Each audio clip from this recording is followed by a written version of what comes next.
Padres Hot Tub getting to the end of the year here, wrapping things up for 2025, unless AJ goes out and, pull some New Year's Eve move, which I'm sure he's want to do, in which case we'll be right back on the wall for you.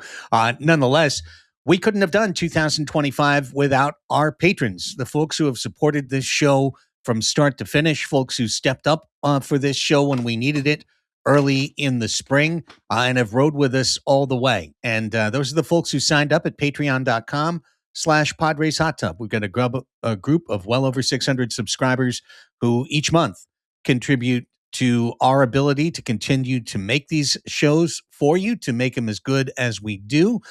We definitely look out for our patrons with bonus shows like Banter the Show. Today's was a true banger. Our post-game shows throughout the year. We did a post-game show for, I think, almost every win and a few losses along the way. So I'm guessing over 90. I didn't exactly add it up, but over 90 post-game shows over the course of the season. And all of that is due to the folks who help us out. Now, they get plenty back too. The Discord, a great opportunity with a ticket marketplace. Fantasy leagues that are so robust that they're breaking the mold. There's a lot to be a part of our community. So maybe if you want to think of a last-second Christmas or holiday gift for a friend to gift them a patronage to Padres Hot Tub, or you want to make that a gift for yourself for the new year, please consider supporting us, because we literally couldn't do it if we didn't have the support of our patrons. Patreon.com/Padres Hot Tub. Thank you so much.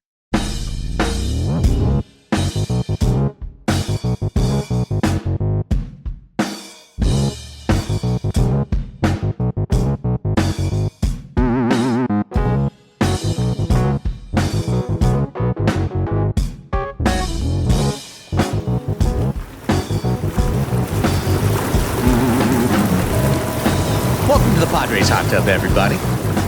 Craig Elsten, Chris Reed, Raphie Cantor, year-end edition, Monday, December 22nd, unless something crazy happens next week. We'll see what happens. Otherwise, we'll talk to you in the new year. But we've got plenty to talk about on this show. In fact, much more than we've had for any of the previous, 3 or 4 or 5 or 6 shows. So this should be a fun one. Chris and I, if you missed it, were on the day of the Michael King signing for an emergency podcast with our patrons live on Discord. We did post that on the main feed. So that's something that you can check out. But Raphie, you were not there for that day, not because you didn't want it. It was a protest. And we understood. But what are your thoughts today on the deal as it came down? Well, as always, the Padres front office continues to operate in complete and absolute secrecy and silence. Which this is just, your annual, semi-annual reminder that any sort of speculation about what the Padres may or may not be doing is basically useless until they've actually done it. Because to AJ Preller's credit, he's been able to absolutely maintain a tight ship in terms of preventing news from getting out to the public. Because I mean, you guys talked about it, but the last news that we had heard was it was Yankees, Orioles, Red Sox for Michael King. And I think it's a great deal for Michael King. But I don't think that means it's a bad deal for the Padres. I think for Michael King, obviously any deal where you have opt-outs after every year and you're a starting pitcher who's looking to reclaim their value and, still have some prime years left, it makes a ton of sense for him. And I would not be surprised if there were similar numbers being tossed around on the East Coast, but I think AJ Preller is the only POBO general manager or whatever who's handing out deals that lucrative with player options. I think a lot of the criticisms that we've seen of this deal from more neutral parties is that it takes the upside away from the Padres by putting these player options in, where you're not locking in any potential gains. And I just really I disagree, at least in the short term, because if you're the Padres, I think what this deal says to me is you really think Michael King's going to be healthy next year, and you really think he's going to opt out. Because if he does, then you're getting Michael King at below market rate for 1 year, and then he's back into the free agency fold. And I think that in that case, it's absolutely a win for the Padres. I don't see how you can see it as anything other than that. So I think the upside for the Padres exists in 2026. In 2027, 2028, you're paying Michael King market value above market value. And, if he's just a total dud this year, then, taken out by the sleep train once again, then obviously, you're going to be paying for it on the back end. But, at the same time, this isn't a 7-year, $210 million deal. This is something that's only going to affect the Padres' finances through the 2028 season. And I just it really surprised me, and I'm just really pleased. I'm just really, really pleased because a lot of the narratives that we have about the team, are not necessarily true from this. The next signing we're going to talk about, I think, poses some sort of interesting questions in terms of what the priorities for the team is. But we knew they had to get starting pitching. We were wondering, how they were going to get creative, and I think I can't remember which one of you said it on the show, but I was listening to it the next day, and it's like now that Michael King is here, we're asking about how many innings is Randy Vasquez going to throw and not Kyle Hart, which is obviously the fear going in. So yeah, I'm just really, really pleased. Yeah, man. Like you just kind of said it. Like the only value to the Padres for 27 and 28 is that it would end in 28. A lot of the guys that are playing at this AAV have long-term contracts. You have Zach Wheeler, Jacob deGrom, Blake Snell, Garrett Cole, Corbin Burns, Dylan Cease, Garrett Crochet, Tyler Glasnow, Max Fried, Yoshinobu Yamamoto, Carlos Rodon. Those are the guys making $27 million and up. And each and every one of those guys is on a long-term deal that will take 9 figures away from their team. And if it goes sideways on Michael King, at least that bleeding will stop, rather quickly. But in the short term, in the interim, they get a guy who is familiar with the club, will be all in for the year for certain, hoping to get himself one of those long-term 9-figure deals. And, for a club we weren't sure was going to spend this much, period, it's good. A team in Major League Baseball in the 2020s that signs a pitcher to a 7+ year deal, I think it's essentially implicit within that they are carrying all the risk and that they're going to not get 7 years of performance out of the pitcher. Sure. And I mean, if you just kind of think through and go down the list of those pitchers you describe, I mean, Garrett Cole and Corbin Burns, and who knows what's going to happen if it ever happens to DeGrom, Dylan Cease, who knows? He's been healthy. That's why he gets the money right now. Zach Wheeler, he's absolutely recovering right now. Like all of these guys have wound up having major surgery along the way. And so when a pitcher gets a 6-7 year deal, that deal is just inherently negative expected value for the team because they're not going to get 7 years of performance.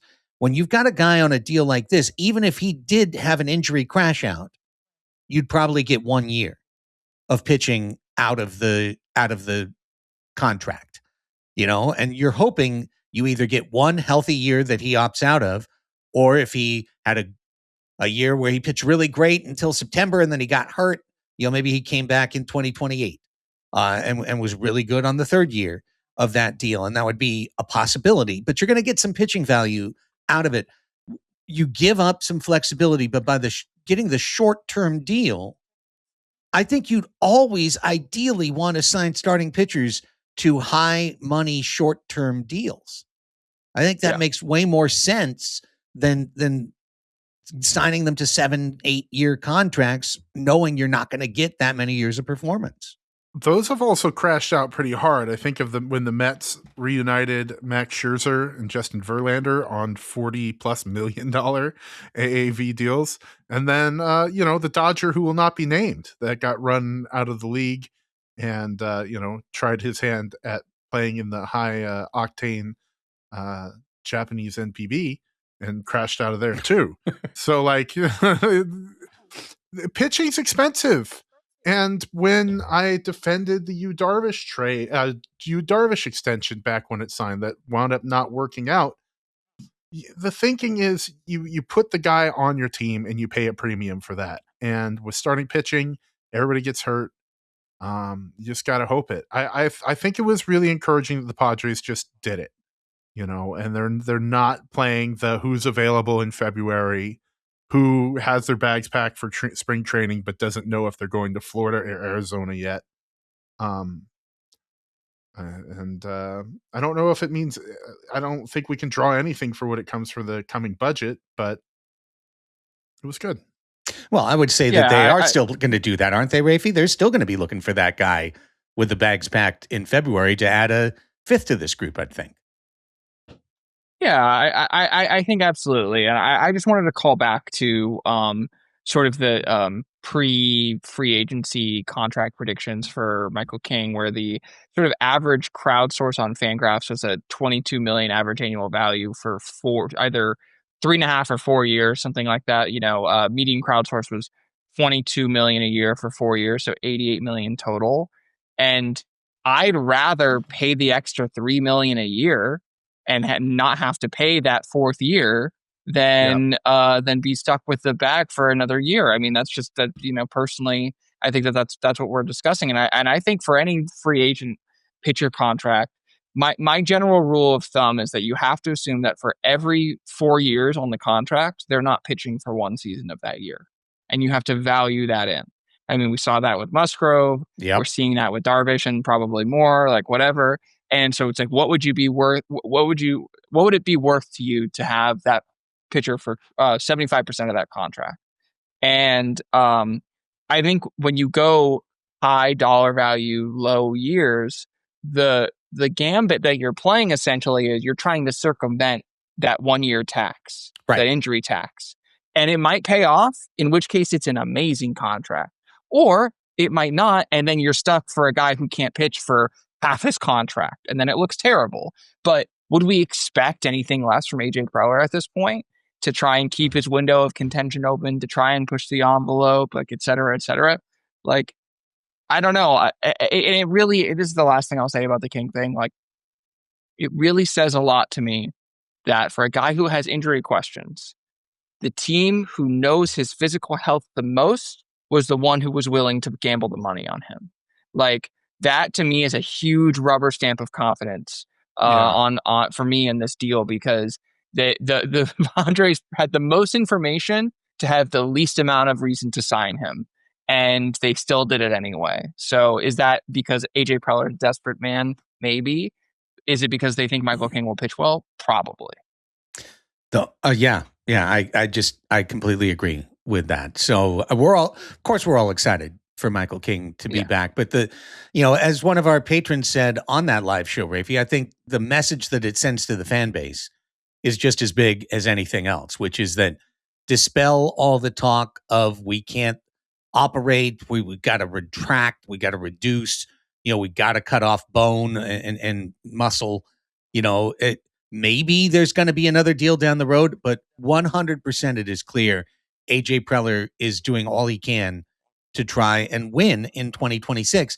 And I would further submit to you guys that these deals, these Nick Pivetta, Michael King, go back, Nick Martinez, right? Waka, Lugo, like all of these short-term contracts, and Waka and Lugo are two great examples of how it worked, right? And it really worked well. Even Nick Martinez, I think you could say. Sure. Padres got the value, and then he moved when the value percentage moved beyond where they wanted it. Nick Martinez made $20 million last year. Right. Yeah. With the Reds. So like just going through all of this, I just feel like this is the price of doing business when you've got Machado and Tatis and Bogarts and Cronenworth and Darvish and Musgrove, and Merrill, all locked in to long-term deals. You need short-term flexibility because it's the one thing you lack year over year is your flexibility. So signing short-term deals gives you at least the chance to be flexible in an area where you have to be the most flexible, pitching the one that variates the most.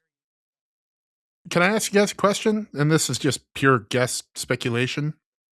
the Padres just got their de facto TV deal about 3 weeks ago when ESPN purchased the rights to have MLB TV move over to their app and the broadcast in-market broadcast rights of 6 teams, including the Padres. I'd assume the Padres are getting a cash sum from that deal. The same as the other other 29 teams, I would think. No, because the ESPN has the in-market rights to the Padres and 5 other teams. So, it's just curious that there's an infusion of $20-something million to pay Michael King next year. And, we know the Padres weren't going to make what they were making on their cable deal, which was like $40 million or whatnot. It was more than that, but yeah. More than that. Was it? Yeah. Was it 60? It was like close to 60. Yeah. Got it. Yeah. It's been so long. It was a different time, friends. It was. I mean, so they're not selling subscriptions this year? There's no Padres TV? No, they will be. I think it's practically going to be the same. But ESPN now has the broadcast rights. Yeah, it's an ESPN branded broadcast, but still Don and Mud are still. Yeah. There won't be an MLB TV app for your phone. You will have to go to ESPN and use their app to get to your Padres games. Whatever tubes are different in that. But that's when I read the article today, going back over it, because they didn't disclose any financial terms back to the team.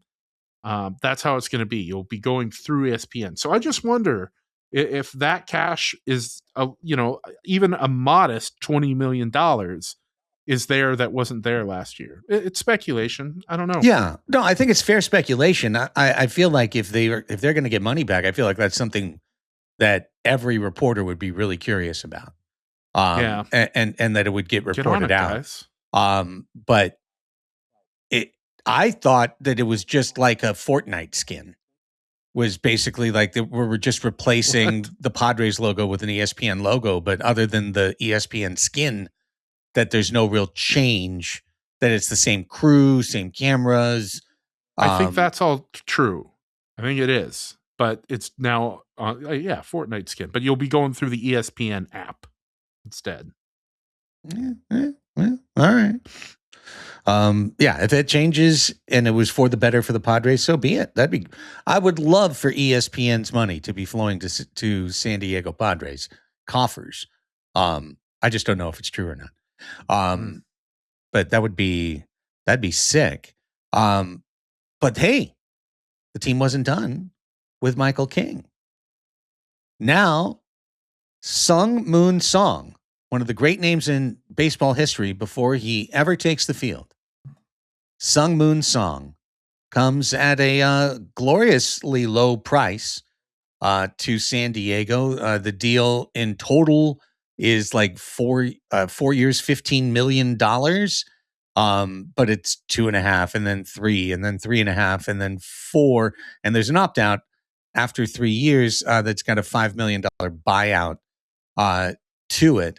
So he's going to make a little bit of money along the way, but not a lot. $15 million for 4 years. Come on. I mean, that used to be a baseball contract. That's, not even to the qualifying offer for 1 year. So a very low cost infielder who I don't know really what to think about, to be honest, guys. I mean, he's 29. He's coming from the KBO. He's had good numbers, but there's plenty of guys who have had good numbers in the KBO that haven't been able to hit a lick in the big leagues. And we've seen a couple come by, pretty recently as well. So Ha-Seong Kim had a hard time hitting for a good portion of his Padres career. So I don't know what to think, but I'm generally pleased with adding left-handed theoretical power to the team. Yeah, I think theoretical power is sort of a big thing. I mean, he hit similarly in the KBO to the way that Ha-Seong Kim hit when he came over. I think that the big difference and the big question mark with Sung-Mun Song is that he really was only a consistent performer in the KBO in the last 2 seasons. His age 27 and 28 seasons, he had WRC pluses of 143 and 151 respectively. That's when he was slugging over 500. That's when he had on base percentages. In 2024 he had a 409 OBP. Last year sunk a little bit to 387, hitting for average the entire time. So and like low strikeout rates, walk rates in the double digits, like everything you would want to see from a hitter there, and playing passable defense. He's played infield defense at all three infield positions except for shortstop. And I think you could probably expect to see him fill in at all three positions except for shortstop. And I don't know, man. We'll get to Murakami in a second, but I think those deals can kind of be taken of a piece. And I think it's kind of hard not to talk about, Sung-Mun Song without talking about Munetaka Murakami, who, it should be said, signed out on no one's bingo card except for maybe Pope Leo, who willed it into existence with the Lord. A 2-year, $34 million deal with the Chicago White Sox. And this was MLB Trade Rumors had predicted Munetaka Murakami to be signing for 8 years and $180 million before he posted. And I mean, this is a worse market crash than 1929.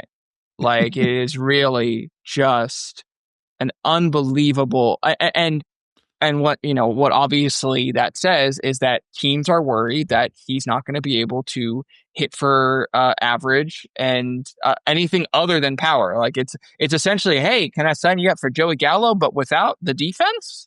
Munetaka Murakami is kind of like what they're thinking. Yeah. And he's a left-handed bat. Sung-Mun Song is a left-handed bat infielder. Sung-Mun Song is going to provide you with some defensive value. I don't think that anyone thinks that Sung-Mun Song is going to come over here and hit for as many home runs as he did in KBO. I mean, he hit 19 and 24 and 26 in 2025.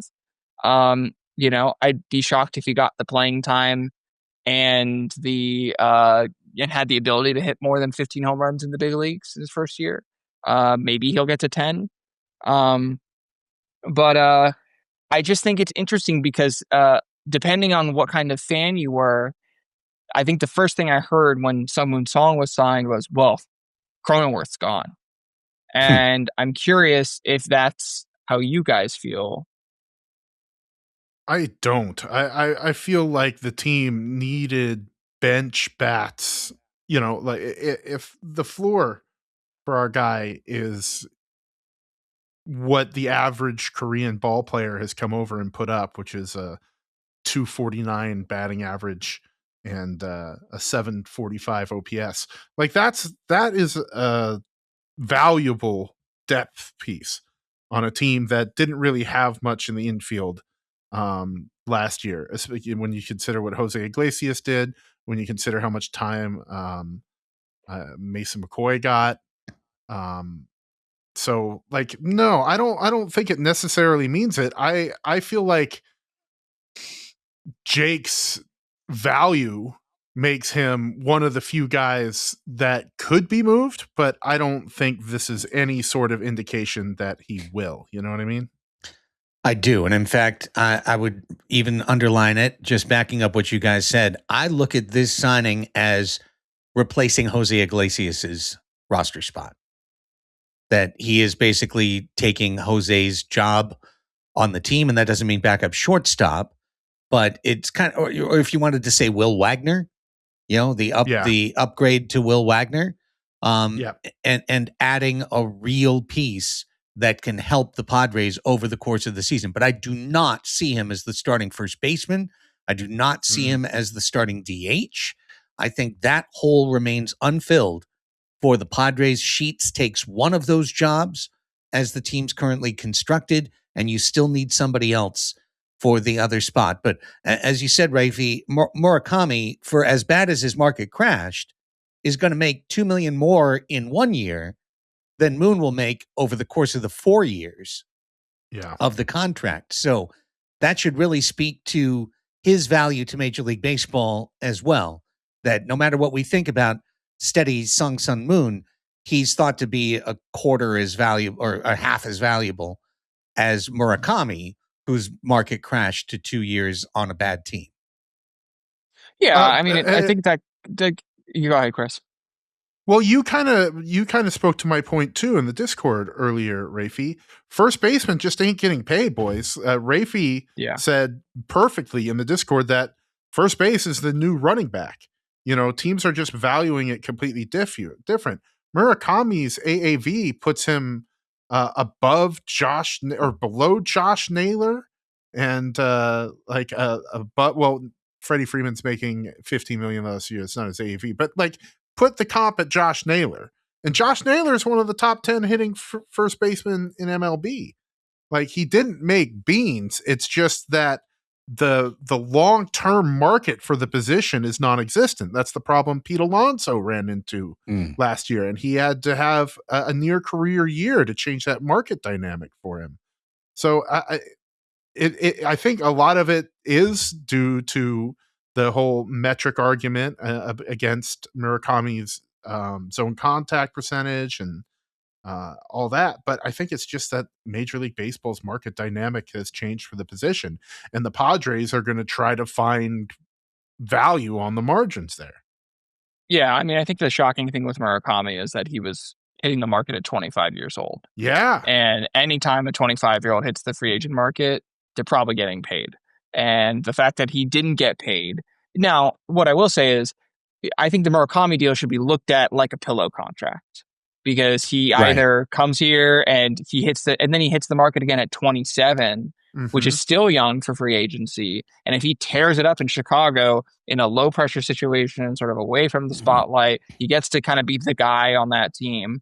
That's a good outcome for him. Still, he's like you said, Chris, he's not making no money. Like, he's still making comparable money for his position. It's just the age that really makes it sort of interesting. I think the thing with Sung-Mun Song that sort of worries me more than anything is if you look at his swing, it's a very, like, he had this power surge in the last 2 seasons that we talked about, and that surge came when he retooled his swing, and he retooled his swing by putting in a giant leg kick, which it looks very sexy when you hit it out of the park, and you're hitting it out of the park against 91 mile an hour heaters in Korea. But, you know, what's going to happen when you're facing Edwin Diaz, you know, in 6 games a year and you've got 102 miles an hour coming at you? Right. Like, the leg kick doesn't do shit. And also, he, you know, this is the thing that you'll see in some of the Fangraphs evaluations of him.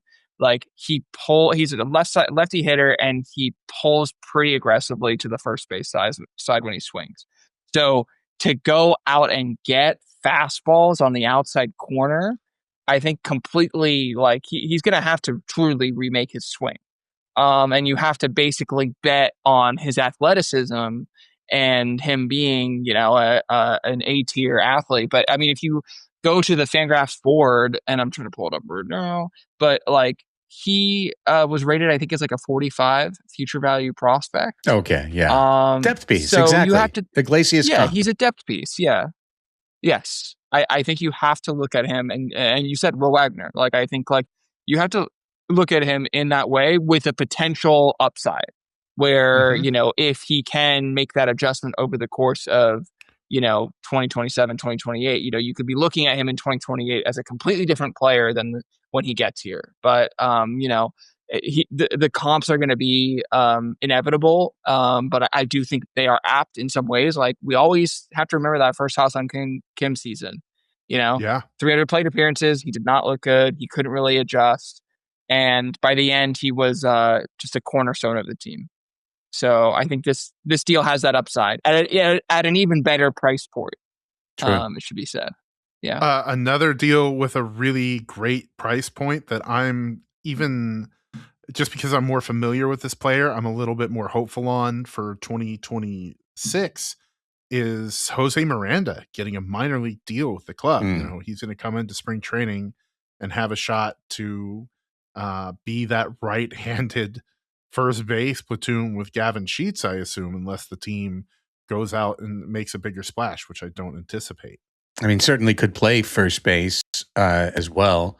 Has played it in his career, just hasn't hit for squat. Well, it's been up and down with him, right? His rookie year, he was really good, and then had a terrible year, and then came back and got 429 plate appearances in 2024, and had a 441 slug, 284 batting average. Yeah, had some I doubles. Yeah. but I haven't gone into what his contact profile was last year, just because it was so bad. But he only played 12 games, and if the Padres can pull a Gavin Sheets and have him play with Gavin Sheets, that is value. That if he does what he did in his rookie year and in 2024, when he was, I want to say, around a 1 WAR player, you're getting that at league minimum, and that's good. Oh, a 2 WAR, 1.7 in 2024. Yeah. Career really bad against lefties, which is surprising. He's done worse across the board all the way, and that's what he'd have to do to stick on this team. I don't mind it. I mean, honestly, just straight up honesty, I think about this about the same as I did last year when they announced they signed Gavin Sheets. Yeah. It's like, okay. Or Mike Broussard, right? Russo. Yeah, right. Mike Brasso, right, exactly. A player like that, like, okay, and then honestly, Connor Joe or Jason Hayward, or, like, you can dream on these guys and say it might be, it could be, it's been before, so it could be this. And the most likely thing is it's not. And that's okay. That's the thing. That's okay. You can just dump a guy like that and move along if he's not the guy. And if he is, you get sick value out of nothing. So, lottery ticket, give her a scratch, and, see what comes of Jose Miranda. If he winds up being the right-handed platoon first baseman, that would be Bonnie on AJ. That's for sure. Yeah. Okay. Yeah. Sorry, I was just going to close with all these lefty bats are great. Do we have a right-handed power bat situation? Yeah. No, is there any thought on Goldschmidt? Just went to the Mets. Any thought on that? Like, no. Goldschmidt's short side platoon first base? I mean, it would fit right in with AJ if he's cheap enough. Like, if he's taking $1.5 million to play baseball, but Goldschmidt's an MVP winner. Is he going to take the type of deal? Anthony Rizzo finished up his contract, was willing to play, but wasn't willing to play for $1.5 million. So he just pieced out. I feel like Goldie, unless he gets something decent, is going to do the same thing. Maybe. I mean, age 37 last year, 10 homers in 146 games at Yankee Stadium. Now, admittedly, he's not left-handed, but yeah, he did hit 274. He was pretty okay for them overall. Last year, he made $12.5 million, which was a 50% pay cut from his Cardinals contract. He took another 50% pay cut down to Matt Carpenter money, and signed a $6 million contract with the Padres. Well, now that you mentioned Matt Carpenter making money coming from the Yankees, I definitely don't want it. Yeah, I mean, I'm talking myself out of it as I talk myself into it, but I just feel like, I mean, he would be a right-handed bat. Now, is he powerful? 10 homers last year. I mean, not really. We don't need more 10 homer guys, probably. Who else can we get right-handed, just rando thump? Like, the name I keep seeing kicked around the Discord, and this is shout out to Rowdy Tellez Slugs, but is Rowdy Tellez? It's not Rowdy Tellez. Is Miguel Andujar, who kind of had a possibly career year last year. That's pretty rough. I think he had some better years when he was young, but it's going to be his 31 age season. He was solid in the splits, although I don't have the numbers in front of me. He hit 10 homers as well. Yeah, and like a tiny bit of positional flexibility, and that right-handed bat is nice. He wouldn't cost you $6 million. I'm going to read out some names, and you guys I want yes or no. Okay. Marcell Ozuna. No. Ugh, no. Ty France. No. Overvalued. Hoskins, maybe. Rhys Hoskins. Depends on the deal. Like $6 million? Yeah. Yeah, $8 absolutely. million. Oh, I don't know. we're haggling Sure, now. Yeah, I'm not going to. Yeah, exactly. Well, I'm just that's what the median his predicted contract is 1 year, $8 million. Okay, well we'll Yeah, hold if out the on Padres him are till giving it- February 15th, and then yeah, exactly. we might get him See for if we can 6. Get it down. Yeah, Goldschmidt for $9 million.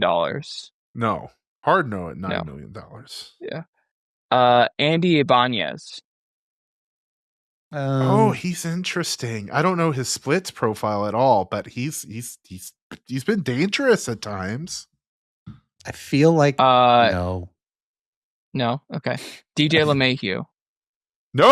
Oh no. No. Okay. These are just the right-handed first base DH options. Sure. Donovan Solano. Oh, that'd be fun. No. Recapture that I'm match. sorry. I feel like the ship veto. has sailed. Yeah. Wilmer Flores. Yes. I feel like his splits are really good. No, I would absolute yes on Wilmer Flores, but I can't imagine he'd leave the Giants. But yes, 100% Wilmer Flores. He's perfect for us. He's 15 homers. Yes. He'd be a valuable addition to the Padres. But 2 really bad years in a row. 2 sub 700 OPS years. Yeah, he was below replacement level last year. Speaking of another below replacement level guy, Justin Turner. Wow. Yes, just because it would make everybody so mad. I mean, 41 years old. Was he? He's another 10 homer guy, or maybe 8, right? Like he's got no power left. He's just going to drive it to the left center field gap. Yeah. Okay. Mark Canha. Mark Canha. I mean, he was horrible awful. last year. Awful. He was so bad. He fell off a cliff. Fell off a complete cliff. Okay, and then the last 2 names are both guys who were dreadful on the Rockies: Orlando Arcia and Kyle Farmer. Jesus, I'm trying to dig in a little here on old Wilmer, because I mean, yeah, he had a 96 OPS plus. I feel like he really tailed off, getting like overplayed last year, maybe. Stuff he didn't really tear it up against lefties. He wasn't bad, but he was about the same. Yeah, he did a little worse in the second half, and yeah, after the All-Star break, not as good. He got off to a hotter start. I don't know, man. I think like he's the kind of guy that knows how to come off the bench and be a part-time player on a team, and could fit like a Sheets Flores platoon. He's a total AJ guy, like 100%. He is. I could see him being the Sheet signing of next year. Yeah, like you mentioned Rockies or the Connor Joe sighting. Yeah, yeah. You mentioned Rockies. Isn't Toglia a free agent? And Michael Toglia, has he ever hit in his life? He's a switch hitter. I feel like he has against the Padres, but maybe that's all it is. Oh, check this out, boys. In his career, Wilmer Flores as a pinch hitter, 263, 353, 464, 817 OPS as a pinch hitter. It's his best performance metric of anything. He's done better as a pinch hitter than he's done as anything else. So I'm talking about a guy that could come off the bench, be dangerous for your team late in the game, and otherwise fill a role for the club. I mean, and now you've got Song and Flores coming off the bench, right? And presumably maybe Campy as a backup catcher, right? Now we're down to one spot. I'm guessing that, we're getting close on having a pretty damn functional bench. If a guy like Wilmer Flores is part of it. I'm intrigued. So I'm on the Giants page right now because I'm like, if I'm Buster Posey, why am I not bringing back Wilmer Flores on a team friendly deal, which I'm sure he would take a discount to stay relative to the market. So obviously you have Rafi Devers playing first base now. And he's going to play 150 games at first base, assuming he's healthy. Then for DH, you don't really have a lot of great right-handed options. So right now on roster resource, their DH is slotted in as Bryce Eldridge, who's a rookie and 21 years old. All right. And he's a lefty. And then in terms of bench bats, the only two right-handed field bats they have are Herrar Encarnacion and Christian Koss. Yeah.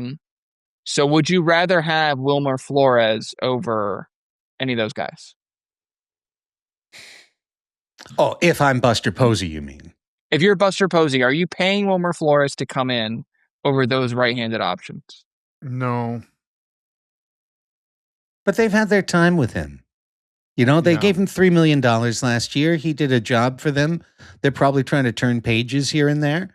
Maybe Wilmer would like to turn a page, stay in the NL West, get into the other side of the Dodgers rivalry, and work in a 300 at bat role for San Diego this year. I just think he's a piece that can fit for this team. In the last couple of years, he made $3.5 million and $3 million. So it's not like he's going to break the bank. You could probably get him for $1.5 million with incentives or $2 million with incentives to get a guy like Wilmer Flores in, and he might just hit 20 homers for your team this year. He did that as recently as a couple of years ago.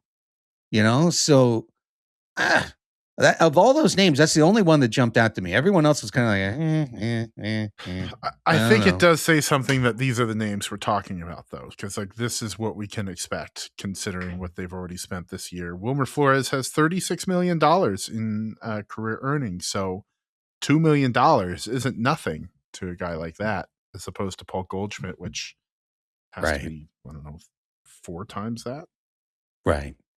Yeah, I'm happy enough to not have Paul Goldschmidt, who would expect to start and play every day, and for a guy like Stammen, where Goldschmidt's about the same age as him. I don't know if is he going to stand up to Paul Goldschmidt and not have him start? It's like having a stepdad who's younger than you. Right. Whereas Flores knows the pitchers in the division. He knows the ins and outs of everything that it means to be in the NL West. He fits us positionally. He can do backup stuff. He's played second base in a pinch. He can be that DH against righties. If Campusano doesn't step into a role like that this year, God, I want to roll the dice on that 1 in 100 chance that Luis Campusano's good. I can't believe he's going to play for the team. I know they say he's going to, but I just can't believe it. I mean, Mike Schilt's not here anymore. Yeah. Luis can't hurt him anymore. Spotrac has Wilmer Flores listed as a projected market value of $2 million. Yeah. Sign me up. Now listen, I was just like this for Jose Iglesias last year. All right. And even more so. And he underwhelmed even my modest expectations of what I was hoping he would be able we to never do. got the concert. Exactly. Bullshit. That's exactly what I meant too, Chris, and thank you for picking up on that, is that we never got the concert. So we didn't get the full package of OMG. Where was Candelita?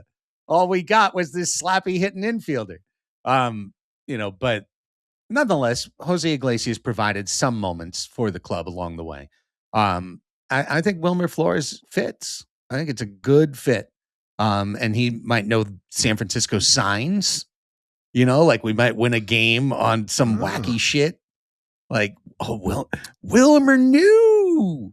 The Giants the Giants are going to be doing Snapchat dances at first and third base because they got the college coach. They're going to be going all millennial this year. That's great. Well, I look forward to seeing that. He's not going to know that.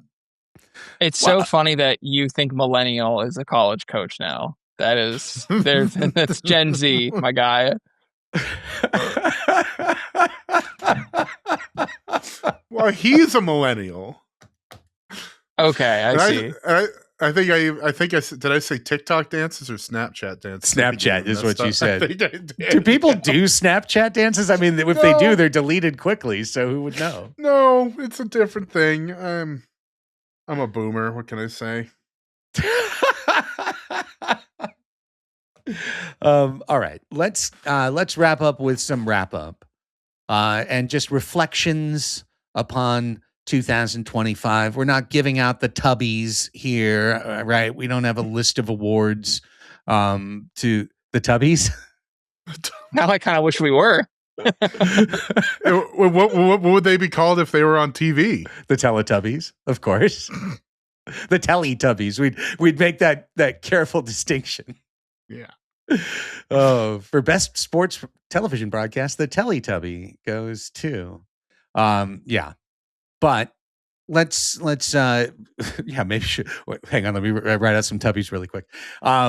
No. Thoughts on the best and the highest and the brightest of 2025. And we're doing Yeah, I think we're doing best and worst moments of the year. So yeah, you need a worst one. We should start with worst. Let's end. Oh, that's fine. That's fine. Yeah, bad news always goes first. And yeah, you got a spot. You got one, Chris? You want to start? No, us off? I don't want to steal one from anybody because mine's kind of obvious, but I got a backup that's less obvious. So how about I go last and then I'll go first with the best? Okay. I will just say the lowest moment was when I don't know if it's when the Game 1 NL wildcard lineup rolled out or the Game 2 NL wildcard lineup rolled out, which is worse. But when the lefty lane, I feel like Game 2 was worse because when the lefty lane was there Game 1, it's fool me once, shame on you, fool me twice, shame on me. But it was like a car crash we saw coming from, a mile away. And I don't know if the Padres would have won. I don't know if it would have turned the fate of the team. Ramon Laureano certainly was going to come back in the divisional series round. So the team would have had to sweat it out without him still. But, baseball is a game there's one on the margins.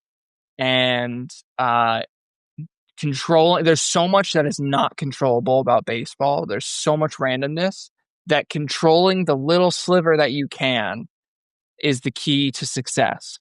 And to me, it felt like such an unforced error that was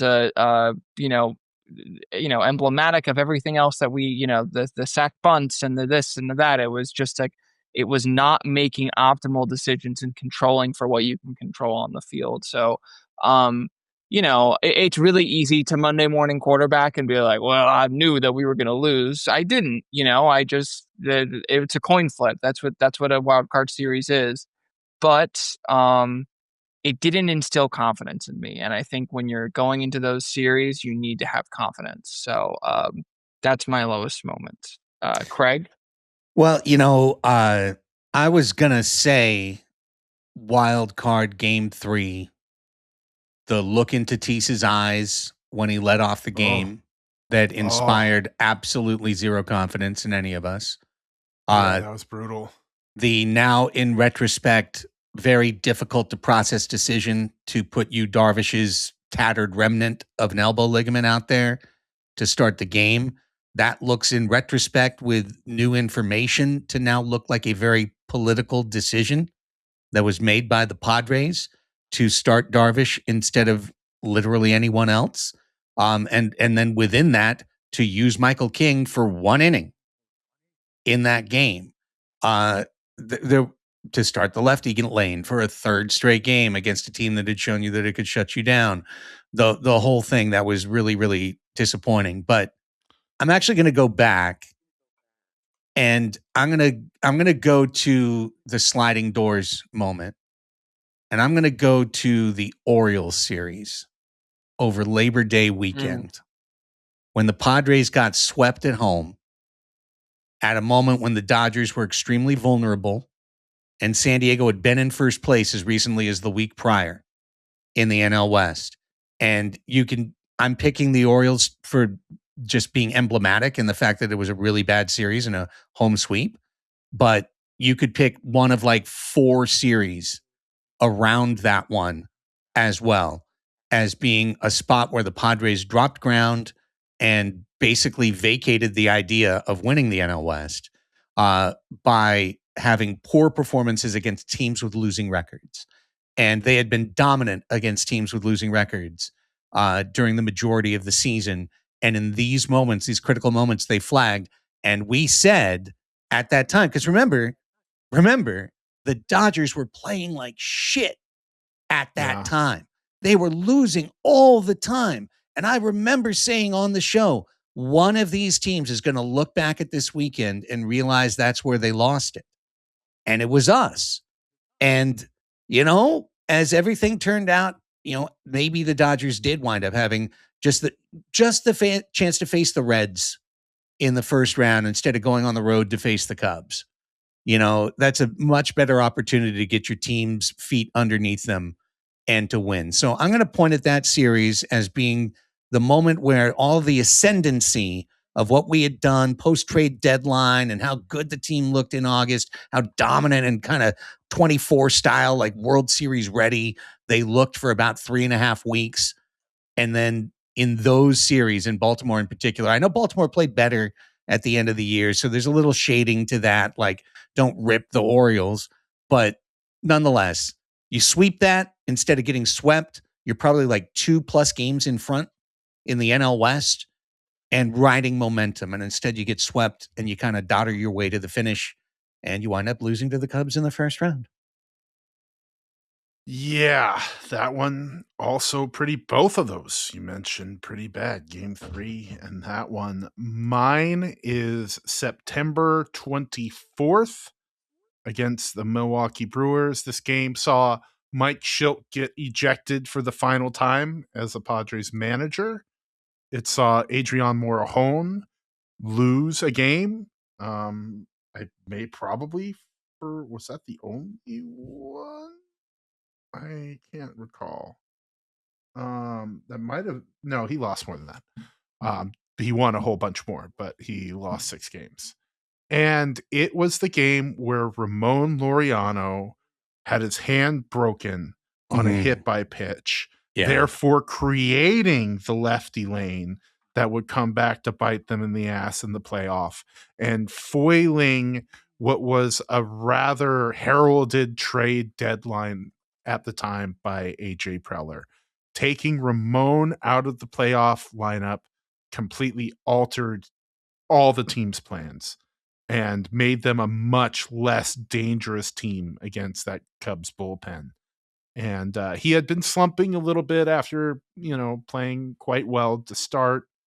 But you got to think that a veteran guy that we're going to be relying on in 2026 would have been very, very helpful to have in that wild card series against the Cubs. That's a great call. I think and it's especially prescient, like just spot locating right there is where it went wrong. That day turned out to be a fateful one. Geez, just 3 days before the end of the regular season, and you take that loss, you're rolling too into that, right? You'd won 4 in a row, you win 3 in a row afterwards. You seem to surge in. Mike Shildt gets to keep that 90 win mark, Mr. 90 wins. But along the way, that one loss on September 24th augured so poorly for the Padres going forward. Great call. Okay, from bad to good, ending on a bright note, and we go in reverse order. Go for it. Yeah. My favorite moment of the season comes, I think, in a game Mike Shildt also got ejected. I believe so. This was June 19th.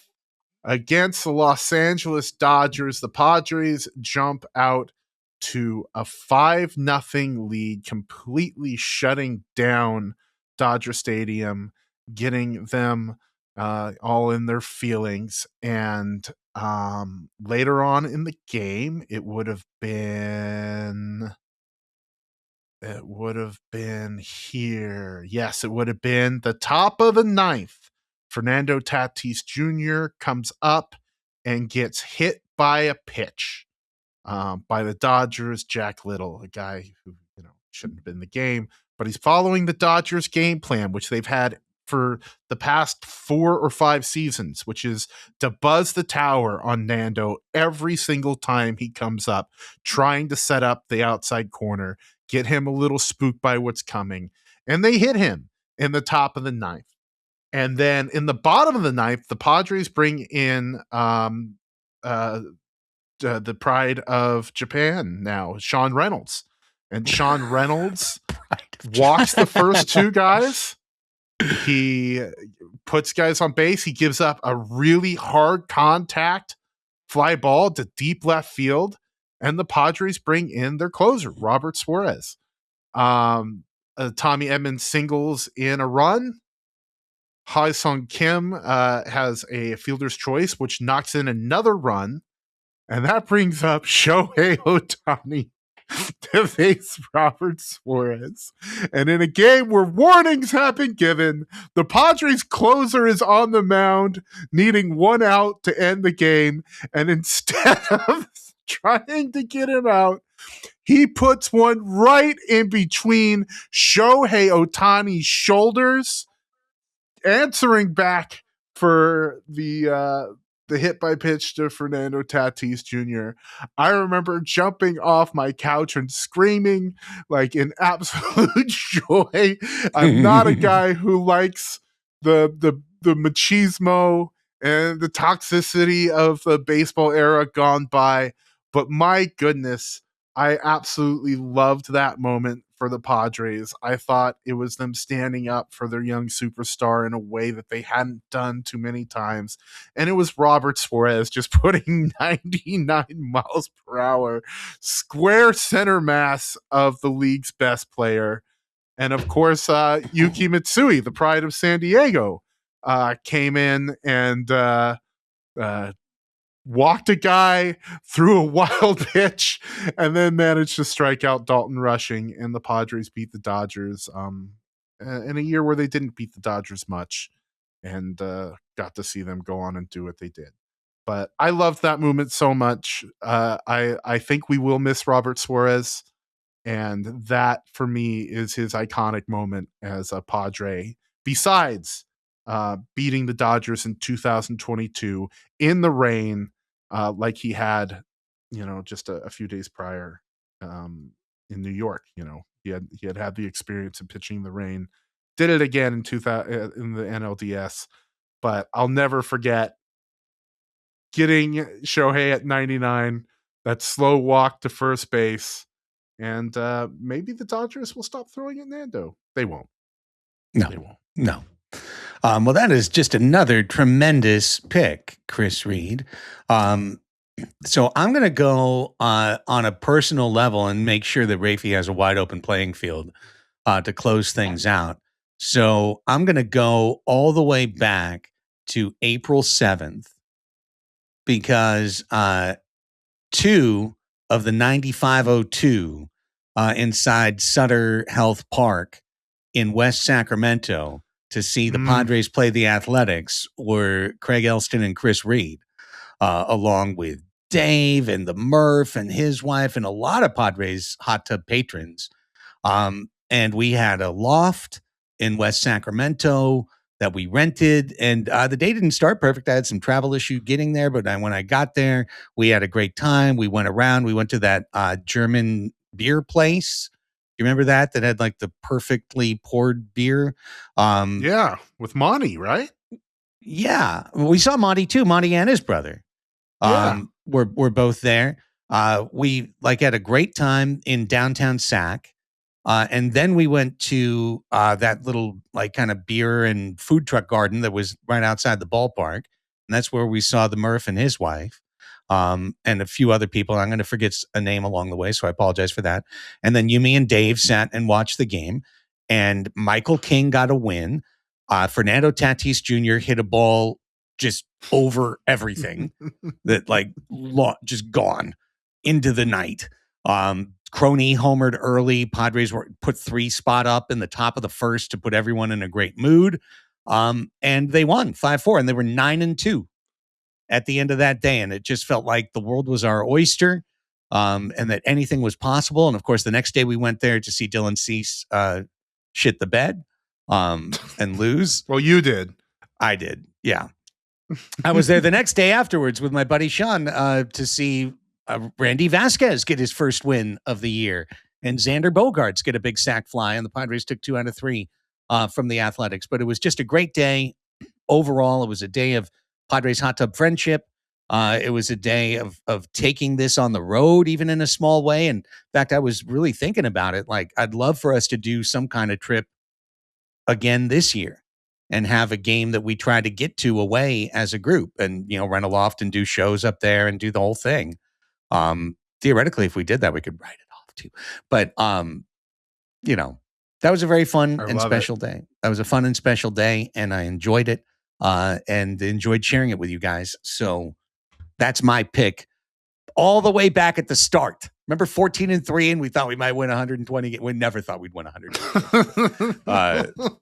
Remember 14-3? They were on pace to not lose a game at home, Craig. Like, it was a fair, point of discussion. A little. Raphie, you get to wrap it.